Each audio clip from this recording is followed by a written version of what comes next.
GM und herzlich willkommen zu Episode 29 von Kryptoticker, der Podcast. In dieser Folge spreche ich mit Koronowski, dem Gründer der Web3 Doers Community und einer der Top-Voices rund um Web3 auf LinkedIn. Chris arbeitet bereits seit langem als selbstständiger Berater rund um Marketing und Growth und konnte sich 2021 und 2022 mit Aufkommen des NFT-Hypes als starke Personal Brand positionieren. Daraus entstanden ist dann die Web3 Doers Community, die sich als Anlaufstelle und Education Hub für Freelancer und Professionals im Bereich Web3 versteht. Aktive Member profitieren von Workshops, Education-Inhalten, gegenseitigem Support und mehr. Und genau darüber habe ich mit Chris sprechen können. Also mal wieder super spannende Inhalte und entsprechend direkt rein und viel Spaß mit Episode 29 und Koronowski. Chris, it's a pleasure having you here. Thank you so much for joining me in this podcast episode. Before we go into a more deep dive situation, maybe it would be best if you just introduce yourself for a bit. Hi, Dominic. Thanks a lot for having me here. I'm Koronowski. I'm a community builder of Web3 Doers. It's a community for people who are Web3 entrepreneurs, founders, consultants who want to grow together in the space. And we are focusing mainly on marketing, growth, and how to build your businesses around Web3 and then grow together. Okay, and you founded Web3 Doers out, did you founded it?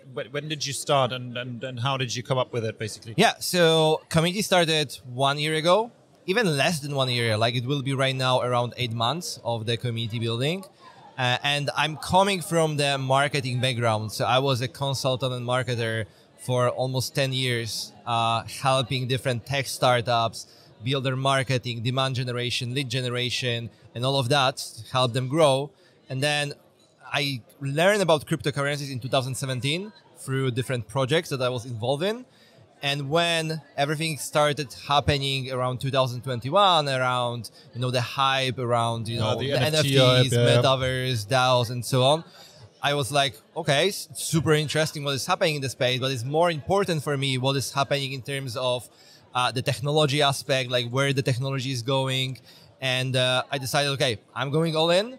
And if I want to be part of Web3, I need to build myself up in terms of personal branding. And as well, I would love to utilize community-led growth and community building to do something together, right? With other people. So that's how everything started with the Web3 Doers. Okay, and so basically, if I understood correctly, and also probably from a bit of knowledge because from LinkedIn, you first built your personal brand and then only afterwards you started with Web3 Doers. Was it planned that way or did it just happen, let's say, by accident? I would say it happened kind of by accident. I wanted to build a community in the long run, but when I was starting in the space, I kind of consciously choose LinkedIn as a platform to build my personal brand because previous experience also showed me within working with the B2B companies that LinkedIn is a perfect platform for building your personal brand. And then comparing to Twitter, you have like a lot of noise, a lot of scams, a lot of, people who are just, trying to rip you off. So LinkedIn was like place for builders. So starting with a personal branding, as you said, right? I started creating content around Web3. And then I came with an idea of starting a podcast, right? So also Web3 Doers started with a podcast.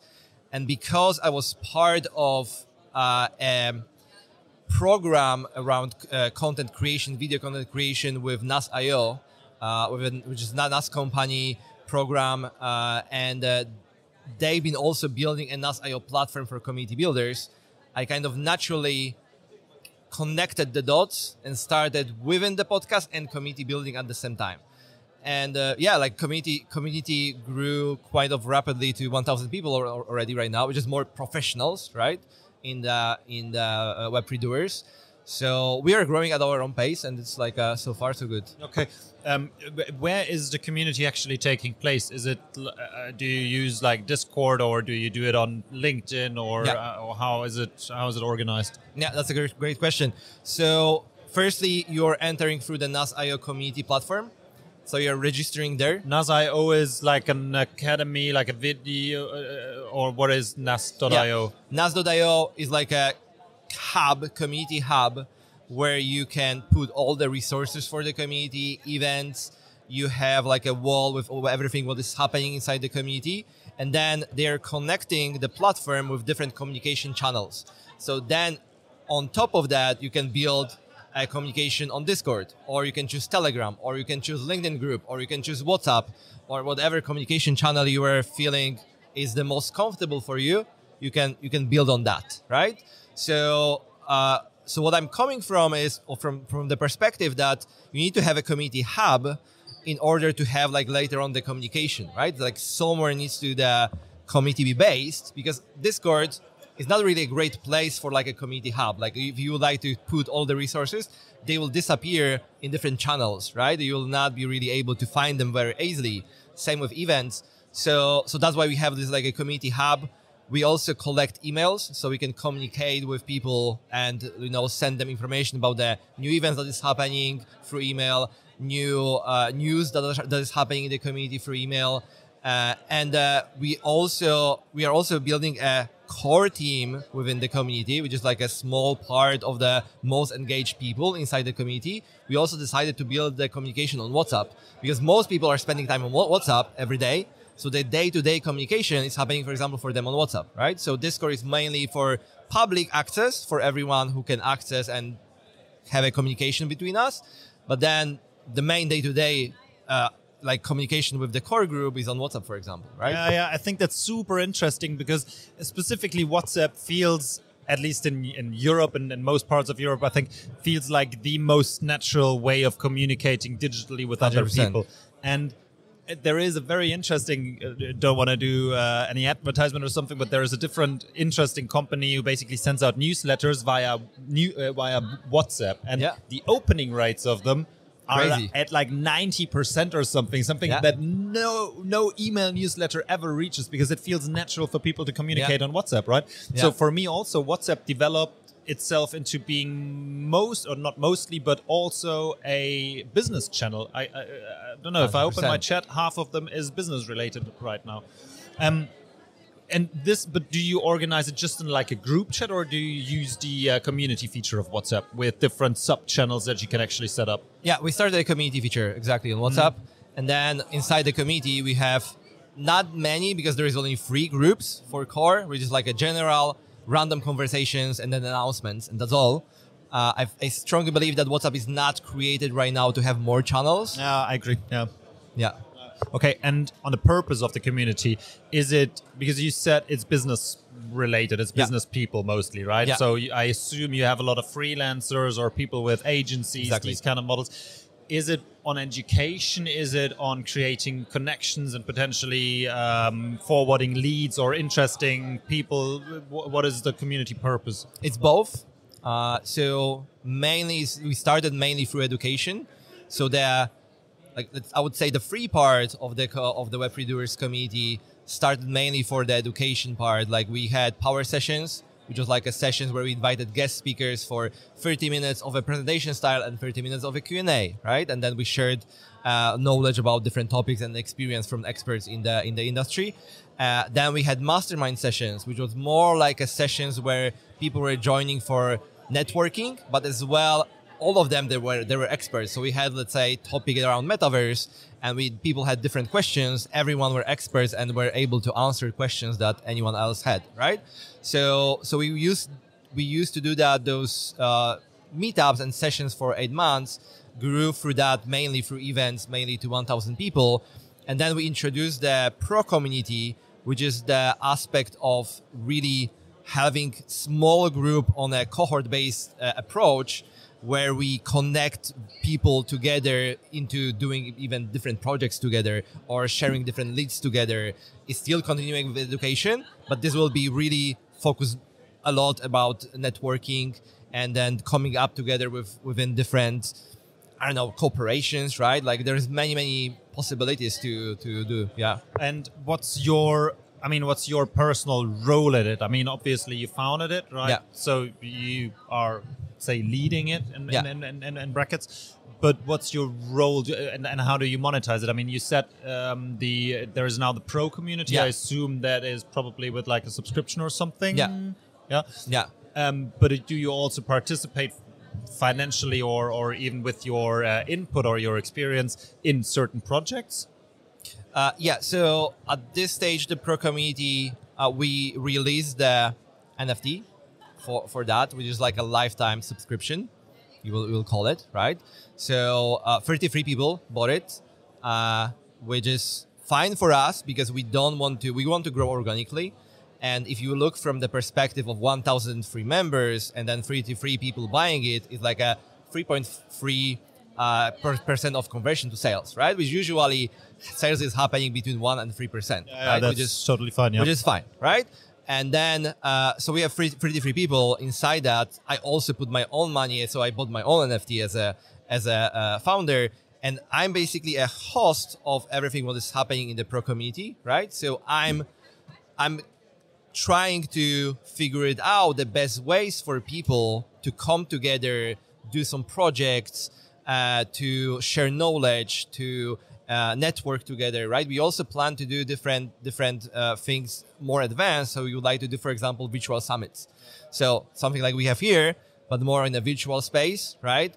And do a virtual summit and then invite a lot of people to join that, as well as a lot of speakers, and do something like this, right? We want to do like a partner program, more like a people that they can have supporter, right? So we want to do something like we want to build your own personal brand, but usually if you want to do that by yourself, it's super hard. But if you have like other person who is also doing the same thing, they give you have like an additional supporter person who is like pushing you forward. So we want to also build this program of people, whatever they want to do. Like if you want to start a new business, build personal brand, start a podcast, whatever, right? They will have another person doing the same at the same time, right? We are also going into the direction of cohort-based education. So similar thing, but with a little bit bigger group. So let's say we have 15 to 20 people who wants to start a community, right? And do more like a community and product-led growth, right? And then we will just be providing education and also giving them like a space for 8 weeks to start building the community and giving them feedback, giving them, this push to really do something in the 8 weeks, right? And then they have also already like a small group of people within that our Pro community that they can basically go and then continue doing that by themselves. So basically, right? It's a speedboat approach where you Yeah. just try to support people in order to enable them to build up something in a very short period of time and basically see whether something works out or in order to achieve growth. Yeah, 100%. Exactly. If I got it correctly, I think you're originally from Poland, but you live in Germany, right? Nope. No? I'm originally from Poland and live right now in Poland. Okay, sorry. I somehow had you connect in Germany. Anyways, is there a regional, like do you see that there is some sort of a regional focus where it's mostly people from Europe or Central Europe or Eastern Europe or from Asia, or how is the community set? Where are the people from? So it's super interesting because Web3 Doers is right now based in 85 different countries. 85 different countries with 1,000 people. That's a lot. Yeah, 85 different countries, which is I'm super proud of that. Mainly people. That's really nice. Yeah, mainly people are based in Europe, obviously because of the time zones. But we have a lot of people from the US. In the core group, we even have one person from Australia, which is like I was not expecting that because right now it's super hard for us to. How to manage that, in the time zones are completely different. Which I was like thinking, okay, maybe I knew that there would be some people from India also coming to the Pro community, but Australia is already too far away. It's so like imagine combining people from US and Australia together. When you get up, they already go to bed. Yeah, this is giving me a headache a little bit, but we'll figure it out something. But yeah, like 85 different countries in the community, mainly in Europe, but we are global community. Kurze Pause. Wenn dir diese Folge von Kryptoticker gefällt, dann drück selber mal schnell die Pause-Taste und lass uns eine Bewertung und ein Subscribe da. Das hilft uns als Podcast ziemlich und wir freuen uns natürlich über jedes Feedback. Und wenn du nach der Folge noch mehr Insights und Infos brauchst, dann schau doch einfach mal auf cryptoticker.io nach. Dort findest du alles rund um Kryptowährungen, Web3, NFTs und viele mehr. Bereits seit 2015 kümmert sich das Team von Cryptoticker darum, Neulingen und Profis eine Heimat im Kryptospace zu bieten. Auf cryptoticker.io findest du jeden Tag neue Artikel und Insights, prall gefüllt mit News, Tipps und Hintergrundinfos. Im Cryptoticker Discord kannst du dich mit Tausenden von Gleichgesinnten austauschen, Fragen stellen, Kontakte knüpfen und vieles mehr. Schau am besten gleich jetzt in die Shownotes, denn da findest du alle Links zu Cryptoticker und kannst direkt ein Teil der Community werden. Und jetzt weiterhin viel Spaß mit Cryptoticker, der Podcast. So is it your main occupation basically right now? Is that what you do all day long, or do you still work as a consultant or freelancer, or what's? Yeah, Web3 Doers is still a side hustle. This is not really producing enough income that I can provide to my family. So on the side, I'm still a consultant. I'm still an advisor. I advise Web3 companies. I was basically this year I used to switch from advising Web2 tech companies to switch to Web3. It almost happened like fully switched. Like I still have a couple of clients from Web2. So I would say it's like a 80-20 right now. So 80% Web3, 20% Web2. But yeah, I'm a marketer and growth advisor and consultant. So yeah. I mean, it does make sense, right? You know how to do marketing, you know how to build up a community. So why not do it by yourself, right? I have one event in mind, which was on LinkedIn when you posted something, and that I think reached, I don't know, I would say went viral, right? Yeah. Can you maybe, I mean, first of all, what was it about? How much people did you actually reach? And was it like a very unique or interesting thing that happened to you? I mean, how do you see that in retrospective? Yeah, so that was last year, I think July or August, when I released the list of 333 content creators on LinkedIn. You were saying about this one? Yeah? Yeah, exactly. So that was around one and a half month after I started committing day-to-day content on LinkedIn, right? Yeah, so you basically started building your personal June brand. 16th, I remember exactly the day. June 16th was like my full commitment to start producing every single day content about Web3. Like I was observing the space since January, right? So you see, like it was like 6 months of observing the space, saving the information of who is like really active, then 6 months of basically commenting on every single person that is active on LinkedIn, who is like an influencer or content creator, commenting on their posts, right? So I was really committed to that. Started doing content creation by myself. And I was like observing all those posts that are like popping up without any data commitment on like, here are 15 people you need to follow on LinkedIn because blah, blah, blah on the Web3, right? I was like, that's bullshit. You need to have like kind of data to really... not just a simple list, but give me more info. More information. So I was like, okay, that's missing. If those posts are getting viral, what if I would do the list and back up with data? And because I had the experience of, getting the data out of LinkedIn and then doing the list on a smaller scale, I was like, yeah, let's do it. At the beginning, it was not really 333. It was like a little bit more. But then because I was also deleting some people who were like really not active daily, and then they were not producing a quality content. So then it ended up with 333 people. And that went viral, definitely.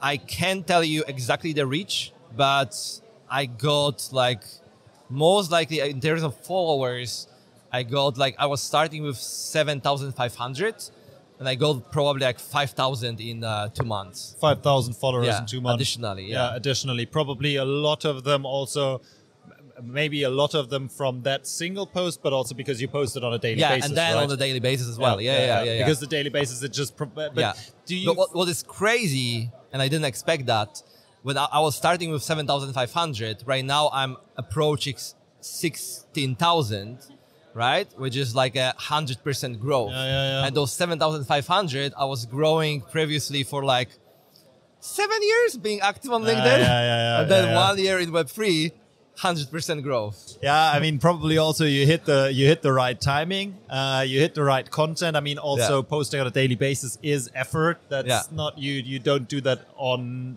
like a casual Friday night, prepare all your posts. It takes some time, but also you get used to it. So would you say it was worth it for you to build up that personal brand before actually starting the community? Is that something you would advise people to say, okay, if you feel comfortable with that also, obviously, you should definitely start a personal brand, and LinkedIn is still the right space for it?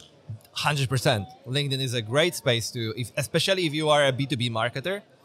Definitely, that's I think the must place to do that.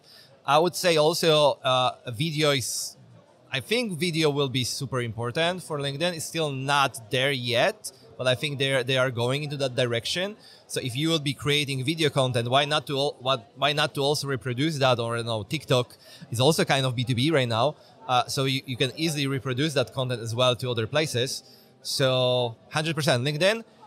In terms of growing a community and content creation, I would say start with content creation at the beginning, get some momentum, like a little bit, like 3 months, for example. Test maybe even if the content that you are creating is engaging enough people, and then start the community. Otherwise, you're shooting something out without potentially having success. Yeah. And definitely events. Like that's something that works super well on LinkedIn. So LinkedIn Audio, LinkedIn Live, 100% recommend. Very good. Chris, thank you very much for being here and sharing your insights. I will put the show notes, there are links in the show notes to Web3 Doers community and everything else that you will provide to me. All the best, and hopefully you will grow it organically, but in the future there will be another 0 at the end of it. Definitely. Organically. All the best. Thank you very much. Thank you so much, Dominik. Cheers. Cheers. Vielen Dank fürs Zuhören. Wenn dir die Folge gefallen hat, dann lass uns gerne ein Like da, klick auf Abonnieren, mach eine Bewertung und schau auf jeden Fall auch mal auf unsere Social-Media-Kanäle sowie den Newsletter. Dort findest du immer alle News rund um Kryptoticker, der Podcast. Und jetzt einen schönen restlichen Tag, Abend oder Morgen und bis zum nächsten Mal.